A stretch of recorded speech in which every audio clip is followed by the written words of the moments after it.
Hi, everybody. I'm Brittany Lewis, a breaking news reporter here at Forbes. Joining me now is Forbes senior contributor, Mark Joyella. Mark, I appreciate you coming on.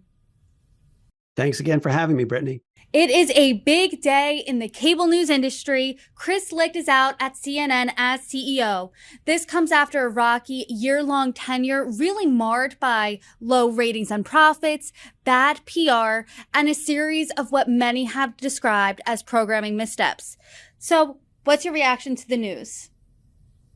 This felt like it was inevitable, especially after that profile in the Atlantic from Friday. Just a devastating portrayal into intimate detail of what Chris Licht was doing at CNN and how he was being perceived at CNN. And he really seems to have lost every last supporter inside the building. And on Wednesday morning, it all came to an end. Let's talk about that Atlantic piece. It was 15,000 words. It has been described as embarrassing, devastating, blistering. And I mean, it really was. They laid out a scene by scene, year-long profile of Chris Licht, and many have described this as the impetus to his ouster. So for those who haven't read it, let's go over some highlights. First, it seemed as though Chris Licht was really fixated with reading negative coverage of himself, as well as being really obsessed with his predecessor, Jeff Zucker. He also seemed distant to talent and CNN staffers alike. I mean, he was giving Tim Alberta, the profiler, more access than what he was giving his own staffers, especially when he moved from the newsroom where Jeff Zucker was up to the 22nd floor, where many staffers said they couldn't even have access to him. He also made fun of the network's COVID coverage and the execution on big programming moves like the Trump town hall, as well as the CNN morning show, all proved to be a bust. So what's your reaction to the piece? Yeah, other than those details, Brittany, the pictures were nice, so maybe that worked out. But the content was brutal, and you have to imagine how that landed inside CNN. There were, beliefs that he was distant. There were, descriptions of him as being aloof, a guy who doesn't chat, who doesn't sort of stop in the hallways and talk to you. And, that can be hard in a business like cable news, a lot of relationships, a lot of egos. And for somebody who comes in as chief executive and, as you said, moves the office from, Jeff Zucker famously had a very small office right off the newsroom and really spent a lot of his time in the control room, working alongside the journalists putting on the news each night. But he moves his office up to a corporate floor where, the joke inside CNN was, we're not sure if our badges could even get us up there if we were invited to come talk to him. So there was that sort of, he doesn't really want to hang out with us or get to know us. And then there's this scene in that Atlantic piece where he's at a dinner with other CNNers. And, that would be an opportunity to chat, to schmooze a little bit, to get to know people, to, really be casual and let them get to know you as a person. And instead, he is on his phone. And at one point, someone happens to see what he's looking at, and it's an article about him. That would be really weird behavior for anybody at a dinner party. But when you're the chief executive of a company, you've got other folks around the table and you don't even bother chatting with them. That comes across as super, super weird. And I think that article confirmed a lot of what people suspected about Chris Licht, and fairly or unfairly, they gave up on him. And, on Wednesday morning, the guy he reported to, David Zaslav, the chief executive of Warner Brothers Discovery, said, you know what, this isn't working. I take the blame for it, but it's over. I found myself when I was reading it that it's one thing if other people, maybe anonymous sources, are describing you as self-absorbed, as paranoid, as fixated on your predecessor. But it's another thing in your own words to come across that way. And I think that's what really was the most embarrassing part of this piece. So the first question I had after going through the 15,000 word profile, it was a long read, was why, if you're CNN's PR, would you ever in a million years grant an outside reporter this level of access? I have no idea. I just don't know. I got about a third of the way through that piece and I kept thinking, when does CNN PR show up in this? When is there a PR person who steps in and says, hang on a second, let me interrupt, or, tries to stop it? Did anybody hear the quotes as those words came out of Chris Licht's mouth and think, I have to fix this? Or at minimum, I have to cut this reporter off from access to the boss. I don't know what happened. I really don't. I think that the words I heard were that this was to be a story about the gut renovation of CNN. Essentially, Chris Licht comes in, the network's a mess, ratings are down, he tears it down to the studs and builds a modern, beautiful, functioning, highly rated network, and he's hailed as a hero. That didn't happen. Not only did that not happen, but he came across worse. And remember, this is a guy whose first day he comes in, cancels a streaming platform, CNN Plus, and lays off hundreds of people. So it's really hard to go downhill from that, but he did. And this article it's going to probably be discussed in business school as an example of having a tin ear as a leader, having no concept of how you are perceived. And yikes, wow. Yikes is exactly how I would describe it. And I'm really curious, do you think that this Atlantic piece was the final straw here? Because that came out on Friday morning. It dropped, I believe, at 9 a.m. It was a must read for everyone in the media industry. And then since then, news has trickled out of CNN. On Tuesday night, the Wall Street Journal reported that top anchors like Aaron Burnett, Anderson Cooper, and Jake Tapper all were criticizing Chris Licht. So do you think that was more of icing on the cake and this Atlantic piece was the nail in the coffin? I think it absolutely was. I think that, it really solidified what was happening inside the network. And, anytime you read something from an insider, it's not an accident, right? Leaks happen for a reason. And when, as you mentioned, you have the highest profile anchors at the network describing what they think of their boss, that tells you a lot.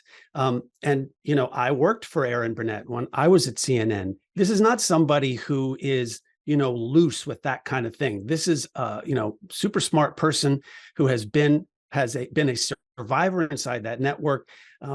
If her name is attached, Jake Tapper's name is attached,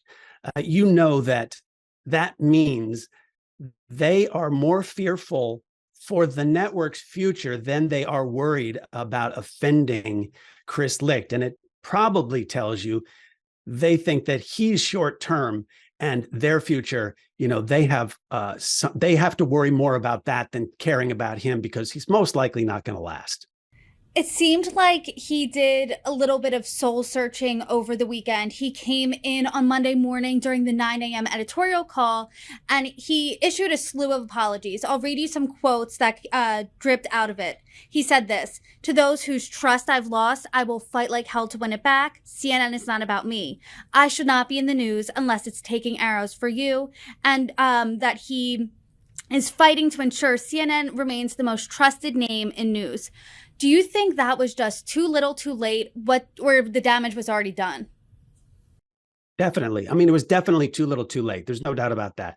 And I think the problem is anybody inside that network, anybody who really pays attention to that network would tell you that, that would have been a good place to start, Chris Licht. It would have been a good idea to listen from day one. You think about coming in as a leader, especially when you're not somebody that is a known entity. Sure, everybody at CNN knew who he was, but he wasn't necessarily from that particular world. Being in TV doesn't mean you're part of cable news, right? So he comes in, and there is a sort of humility that you have to have as a leader to say, I don't presume to understand how CNN works the way you guys understand it. I'm here to find out, right? I have my own vision. I have my marching orders. All of those things are true, but I also respect you respect the work you do. And now I'm here to find out exactly what you care about, where you think the problems are, where you need more support, all of those things. Even if it's just talk, it's important talk for the mass of people who make CNN happen to hear. He apparently never did that. And you can't go in on, a Friday, a Saturday, or a Sunday, or a Monday and say, look, I shouldn't be a distraction. I'm here to protect you. It's like, I think they very much felt unprotected for the good course of a year. And when he said that, it's like, great words, way too late. I do want to talk about the past year for CNN. Jeff Zucker resigned, and he was a beloved figure at CNN. And then Chris Licht comes in, and his first, business order, let go of hundreds of staffers and get rid of CNN Plus, a project people have been working on for over a year. So obviously, when your boss lays off your colleagues, gets rid of a big project, you're going to be upset. But then there was a series of missteps. Do you think he was set up for failure from the very beginning? That's a good question. I don't know that I have a real clear answer on that. I think that he was certainly hobbled by being essentially tasked with getting rid of CNN Plus. As you said, a lot of work went into it. Maybe it was a mess to begin with. That you could make that argument. But coming in and that's the first thing you do, that's rough.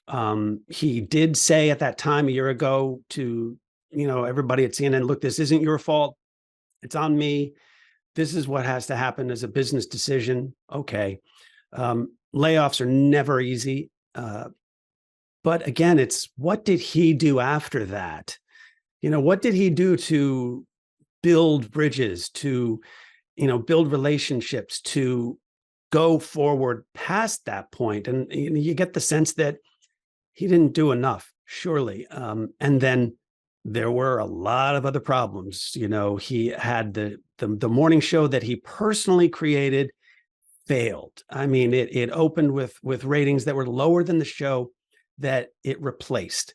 And there was all kinds of problems behind the scenes between Don Lemon and his co-hosts, a lot of distracting media coverage. And then, of course, there was that Trump town hall where, and that was the first time I think you really start to see some of CNN's journalists really making clear that they think that the guy who's running the network is damaging the network. They accused him of essentially handing over an hour of prime time to Donald Trump to lie in front of a cheering partisan crowd. And, you have somebody like Christiane Amanpour, who is a distinguished global journalist, talking about how wrong that decision was. And it takes a while. I think it takes a lot to get to the point where people will talk outside the network.